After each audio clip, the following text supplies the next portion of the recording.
And when I look at it, probably it is history repeating itself. That President William Ruto wanted to take me the route President Daniel Arap Moi took Kenneth Matiba. He pushed Matiba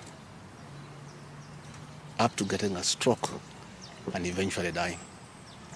When I look to what the president is doing to me, especially now when I'm in hospital, crippling me, treating me like an animal, I think he wanted to take me the Matiba route.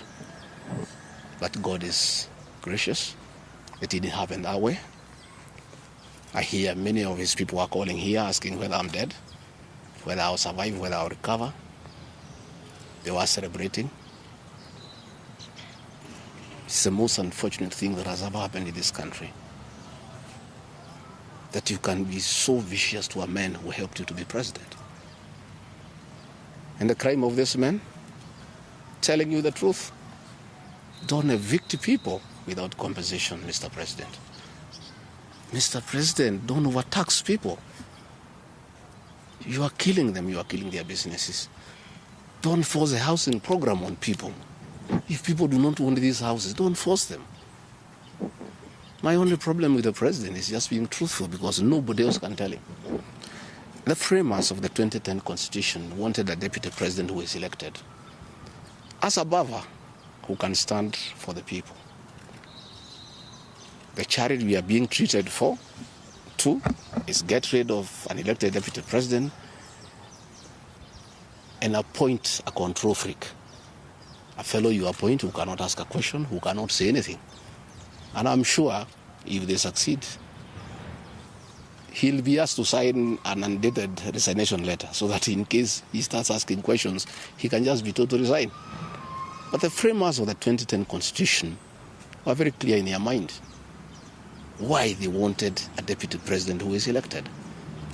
I'm the only man in the cabinet and in the whole government who can stand up to President William Ruto and tell him, hey brother, this is not right. This Adani thing is not good for the country. There's too much corruption, Mr. President. This housing thing is being forced down on the people of Kenya. And they don't like it. Please don't force it down on them. You know, situations where medical equipment that was being supplied by Kenyans to the Ministry of Health now has been given to one single Asian. I said, Mr. President, this is not right. We are killing our business people. So, as we speak, I say that my lawyers are in court. We have faith in our judiciary.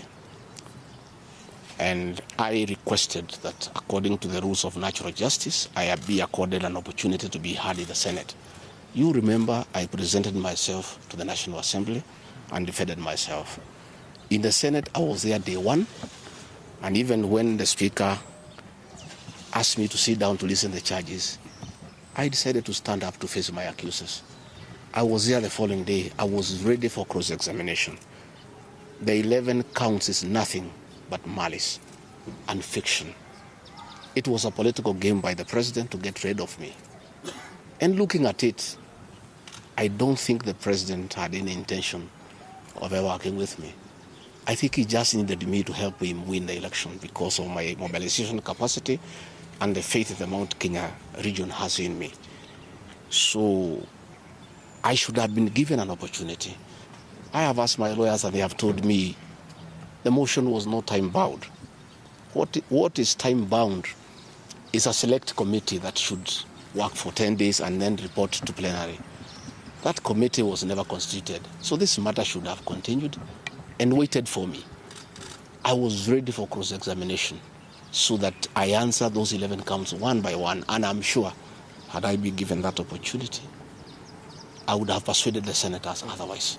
I was not given that opportunity. When you look at the speed at which Rigathi Gachagua is being held at office, it's like the story of Simon Makonde. You remember that story?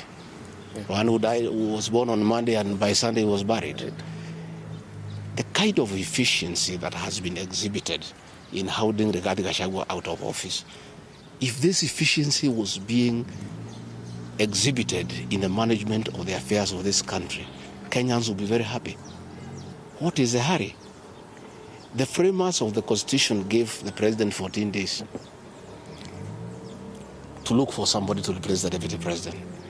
It gave Parliament another 60 days. That's a total of 74 days. Why is a job that was prescribed by the framers of the Constitution to be done within 74 days is being done in half a day? You must ask yourself that question. I think it's being hurried to circumvent justice to avoid the courts of law from interrogating this matter and making a decision. The courts told us they don't want to interfere with the process, to let the parliamentary process get finished and then go to them. We have gone to them now. It's over. The courts will interrogate the process and make a determination. But I ask, let the president obey court orders. Through a court order, Gachagua is deputy president.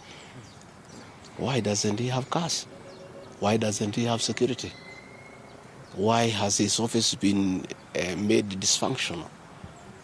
I think it's very important. But finally, I want to tell the people of Kenya that I don't feel safe. And for the first time, let me say that on 30th of August in Kisumu, undercover security agents entered my room in Kisumu and bagged it. And one of them tried to poison my food.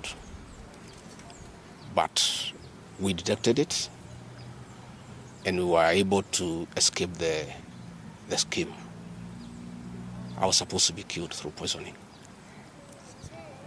On 3rd of September,